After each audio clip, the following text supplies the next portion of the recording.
Hello and welcome back to the channel HardReset.Info, and today I'll tell you how to customize on AliExpress.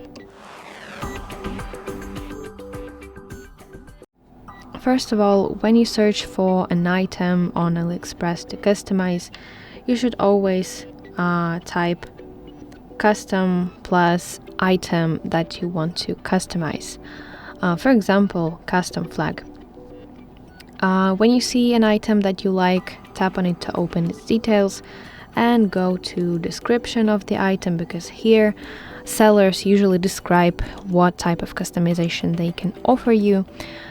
So when you're ready to order and everything looks fine, go to Buy Now button, select size, maybe quantity, and look for this customization box.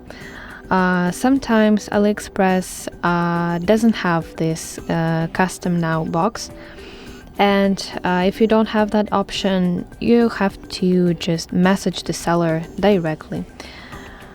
And most of the sellers will ask you to send your text or maybe your image through chat.